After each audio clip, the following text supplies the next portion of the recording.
আসসালামু আলাইকুম everyone, welcome back to my channel. আশা করছি আপনারা সবাই অনেক ভালো আছেন আর আলহামদুলিল্লাহ আমিও অনেক ভালো আছি। আর সকাল সকালে আপনাদের সাথে একটু কথা বলছি, তো আমাকে দেখে একটু গোলুমোলু মনে হতে পারে। অনেকে আবার আমার ঘুম থেকে ওঠার পরে ফেস দেখলে বলে আমি অসুস্থ কিনা। তো তাদের জন্য বলি আসলে আমি অসুস্থ না, আমার ঘুম থেকে ওঠার পরে আমাকে একটু অন্যরকম লাগে, এটা আমিও ফলো করেছি। তো আজকে আসলে আমি অনেক বেশি এক্সাইটেড। একটা কারণ আছে, সেটা হচ্ছে যে কালকে আমরা রাতে একটা ডিসিশন নিয়েছি যে যেহেতু খুব শীঘ্রই আমাদের অ্যানিভার্সারি আসতে যাচ্ছে, তো সেখানে আমরা একটু ডিফারেন্ট কিছু করব এবার। এবার একটু বেশি ডিফারেন্ট হয়ে যাবে মনে হয়। কারণ হচ্ছে আমার স্পেশাল দিনগুলো একটু নিজেদের মধ্যে ভালোভাবে কাটাতে ভালো লাগে, এটা সবসময়।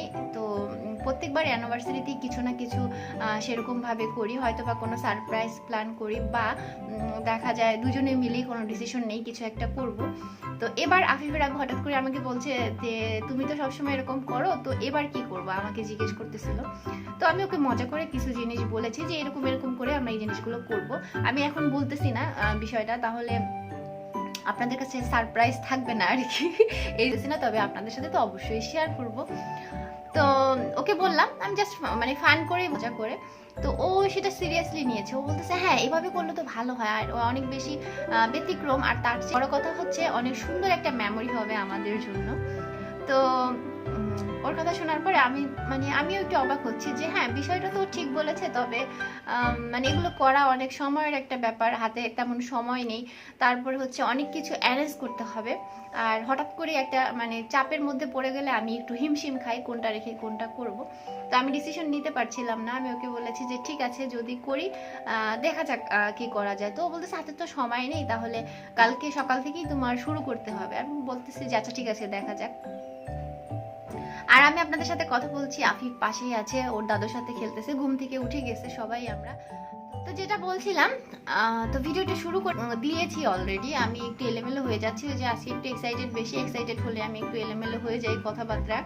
তো ঠিক আছে চলুন আমরা সকালের খাবার দাবার করি, আর তারপরে আস্তে আস্তে সারাদিন দেখি কি করি। তবে আজকে হচ্ছে আফিফের আব্বু হয়তো অফিসে চলে যাবে, দেন হয়তো সন্ধ্যার পরে বা সন্ধ্যার দিকে আমরা বাহিরে যাব, যে কিছু কি কেনাকাটা করা লাগবে, যেহেতু হুট করেই ডিসিশন নিয়েছি, বাট সেই জিনিস সব কিছু ঘরে নেই, থাকার কথাও না, তো সেগুলোর জন্যই বাহিরে যাব।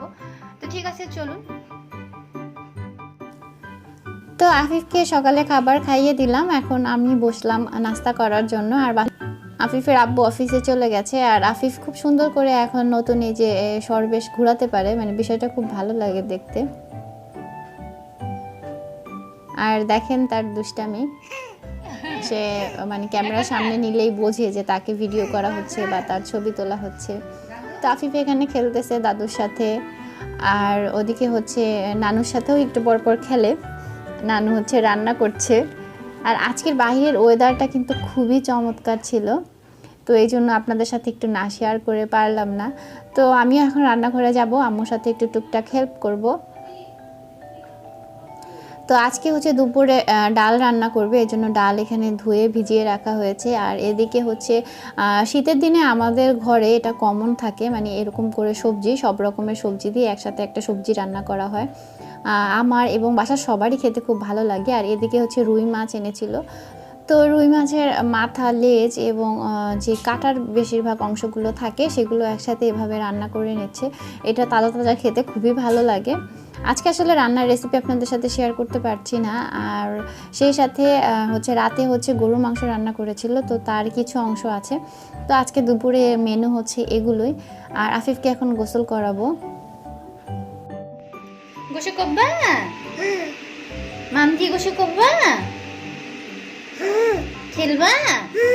মাম দিয়ে খেলবা? গোসল করবা? সত্যি সত্যি গোসল করবা? গোসল করতে অনেক আফিফ ভালো লাগে গোসল করতে তোমার? খুবই পছন্দ করে, তার সরাসরি কথা এই জন্য এটা মুখে আপনাদের দেয় না, শোনালাম। তো তারপরে খেয়ে দিয়ে এটা একটা আম্মু ঘুম চুরি দিয়েছিলাম, করলো। যার কারণে আর ভিডিও করিনি।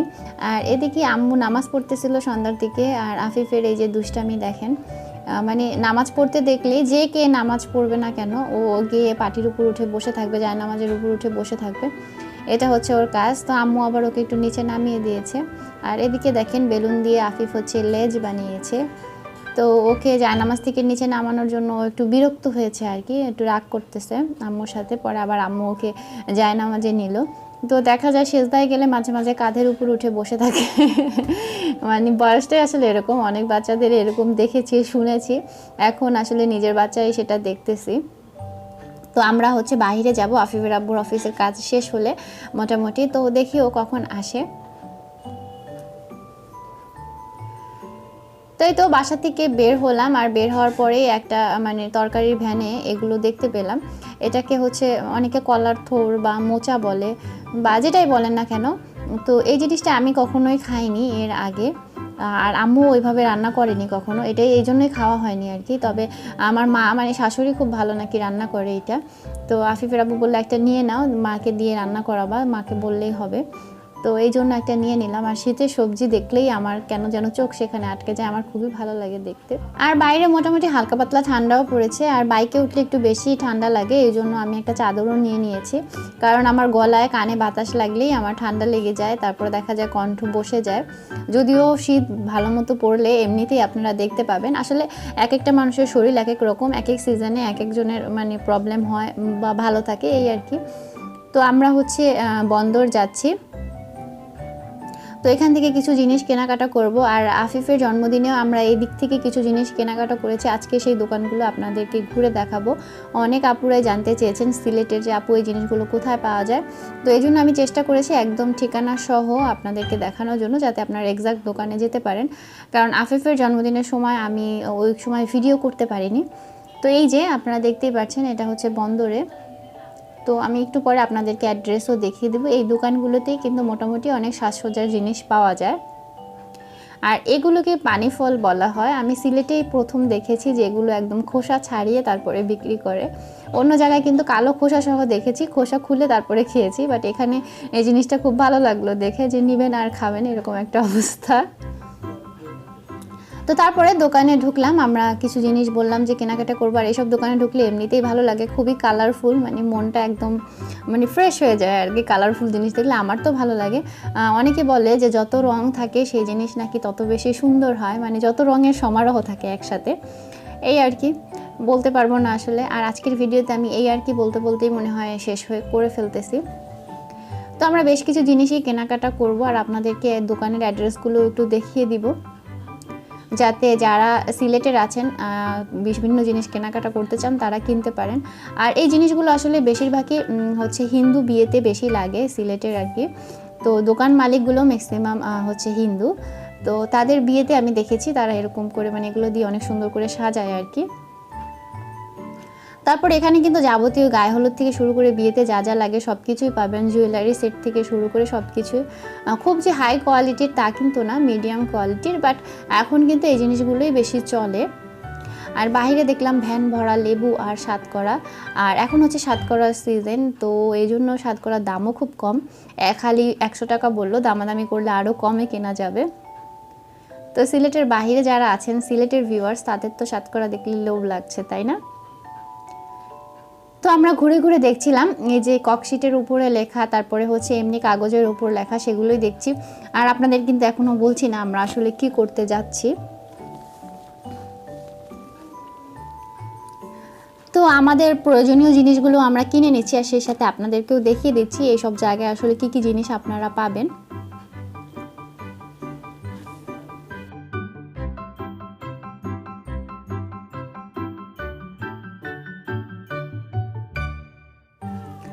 আর আফিফের জন্মদিনের জন্য অল্প কিছু জিনিস আমি এই জায়গা থেকে কিনেছি। কিছু জিনিস কিনেছি আমি হচ্ছে চৌহাট্টা থেকে, কিছু জিনিস কিনেছি মহাজনপট্টি থেকে। আমি অনেক জায়গা থেকে ঘুরে ঘুরে কিনেছি, কিছু জিনিস আমার বাহির থেকেও আনানো, মানে ঢাকা থেকে আনানো। তো এই জন্য হচ্ছে গিয়ে আমি একসাথে আসলে বলতে পারিনি, একটা আপু আমাকে অনেক রিকোয়েস্ট করেছিল। তো এই জন্যই আমি আজকে যখন ভাবলাম আবার যাচ্ছি, তো আপনাদেরকে একটু দেখিয়ে দিই, আর সেই আপুর জন্য হয়তো বা সুবিধা হবে। আর এদিকে কিন্তু আপনারা চাইলে আপনাদের নাম অনুযায়ী গায়ে হলুদ বা বার্থডের যেই মানে ব্যানারগুলো থাকে এগুলো বানিয়ে নিতে পারেন ককশিট দিয়ে। আর এগুলো সবই হচ্ছে আর্টিফিশিয়াল ফুল, মানে ফুল দিয়ে বানানো, কোনোটা আছে কাগজের, কোনোটা আছে কাপড়ের, এভাবে বানানো। তারপরে ব্রাইডাল মানে বিয়ের, ব্রাইডাল বলছি কেন, বিয়ের সব ডালাগুলো সব কিছু এখানে পাবেন। তারপরে এই যে গায়ে হলুদ লেখা এরকম ব্যানারও পাবেন, এগুলোর প্রাইসও খুবই কম, ককশিটেরগুলোর প্রাইস একটু বেশি নেয়, যেহেতু এটা হাতে তৈরি করে, সময় লাগে। তো তারপরে আমি একটু দাঁড়িয়েছিলাম, আপনার ভাইয়া হচ্ছে এখানে পাশেই যেহেতু বাজার আছে, কাঁচা বাজার, সেখান থেকে কাঁচা হলুদ কিনে আনলো। এটাও হচ্ছে আমাদের খুবই দরকারি, মানে দরকার আর কি, লাগবে, এই জন্য কাঁচা হলুদ কিনে আনলো। তো আমি বললাম যে এতগুলো কেন এনেছে, অল্প হলেই তো চলতো। ও বলতেছে 200 টাকার কাঁচা হলুদ এনেছি। তো আমি বিশ্বাসই করছিলাম, কারণ আমি যেহেতু বাজারে একদমই যাই না, জিনিসপত্রের দাম আমার খুবই কম জানা হয়। তো পরে আমি বললাম 200 টাকা দিয়ে এতগুলো মানে কাঁচা হলুদ, আমি খুব অবাক হয়েছি। তো ও বলতেছে না রে ভাই, 15 টাকা তো, এই জন্য বেশি করে নিয়ে আসছে, এই আর কি। এদিকে ভ্যানে আবার কলা দেখার পরে আফিফের আব্বু সেখান থেকে কলা কিনছিল, তো আমি সেটা একটু ভিডিও করলাম। যদিও দেশের সব কিছুই এখন আর মানে কোনোটাই হচ্ছে অর্গানিক না, সব কিছুই ফরমালিন এই সেই অনেক কিছু মিক্সড করা থাকে, কিন্তু কিছুই করার নাই। আমাদের এখন কি বলবো, পেটের ইঞ্জিন ওরকমই হয়ে গেছে এইসব খেতে খেতেই। আমার মনে হয় এখন পিওর জিনিস খেলে আমাদের পেট খারাপ হবে। তো কি করব, তারপরও একটা কথাই বলবো, দেশকে ভালোবাসি, যেই দেশে জন্মগ্রহণ করেছি সেটাকেই সবচেয়ে বেশি আপন মনে হয়। পরদেশে থাকলেও কিন্তু সেটা পরের দেশই, যতই মানে আপন হোক না কেন, কিন্তু সেটা পরের দেশ, এরকমই ফিল হবে, এটাই স্বাভাবিক। তো এখন হচ্ছে আমরা কাঁচা ফুলের দোকানে চলে এসেছি। কাঁচা ফুল দেখলে আমার তো ভীষণ ভালো লাগে, আর এইসব দোকানে ঢুকলে অন্যরকম একটা মানে অ্যারোমা থাকে, যার কারণে খুবই ভালো লাগে। তো এখান থেকে আমরা কাঁচা ফুলও নিচ্ছি। সিলেটে কাঁচা ফুলের দাম অনেক বেশি, মোটামুটি সব জিনিসের দামই একটু বেশি, কারণ সিলেটে কোনো কিছু হয় না, সব কিছুই বাহিরের মানে অন্যান্য যে জেলাগুলো থাকে ওইখান থেকে আসে, তো যার কারণে দাম হওয়াটাই স্বাভাবিক, অস্বাভাবিক কিছু না। তো এই জন্য এখান থেকে হচ্ছে ফুল নিচ্ছিলাম। আর ফুলও কিন্তু সিলেটে হয় না, এগুলো প্রথমে হচ্ছে দেখা যায় যশোরের ওদিকে কিন্তু গোলাপ বেশি হয়, ওদিক থেকে ঢাকা যায়, ঢাকার থেকে আবার হচ্ছে সিলেটে আসে। তো দামও বেশি, কিন্তু আপনার ফ্রেশও পাবেন না, এটাই স্বাভাবিক। আর দোকানিদেরও কিছু করার নাই, কারণ তারা ফ্রেশটা চাইলেও আপনাকে দিতে পারবে না, এটা 2 দিন লাগে, সময় লাগে আসতে, তো অতটা ফ্রেশ আসলে থাকে না। তো তারপরও মন মতো সব কিছু পেয়ে গেছি, এটাই হচ্ছে বড় কথা। আর আমার মনে হয় ফুল পছন্দ করে না এমন মানুষ খুব কমই আছে। তো কেনাকাটার ফাঁকে যতটুকু সম্ভব হয়েছে আপনাদের জন্য একটু ভিডিও করেছি। আর চ্যানেলে কিন্তু খুব চমৎকার চমৎকার কিছু ভিডিও আসবে এই আগামী 3-4 দিন, তো আপনারা অবশ্যই চ্যানেলে চোখ রাখতে ভুলবেন না। তো তারপরে আমরা আবার একটু মিতালি মেনশন গিয়েছিলাম, সেখানে আর ভিডিও করিনি। তো বের হওয়ার সময় একটা টুকটুকি বাচ্চা দেখলাম, দেখে ওর সাথে একটু দুষ্টামি করলাম, আরও হাসছিল আমাকে দেখে, দেখতেই পাচ্ছেন। তো তারপর বাসায় ফিরে যাচ্ছি, আর শীঘ্রই আপনাদের সাথে খুব চমৎকার কিছু ভিডিও শেয়ার করব, আশা করি ভিডিওগুলো আপনাদের অনেক ভালো লাগবে। তো আজকে এখানে বিদায় নিচ্ছি, সবাই ভালো থাকুন, সুস্থ থাকুন, দেখা হবে নতুন ভিডিওতে, সেই পর্যন্ত আল্লাহ হাফেজ।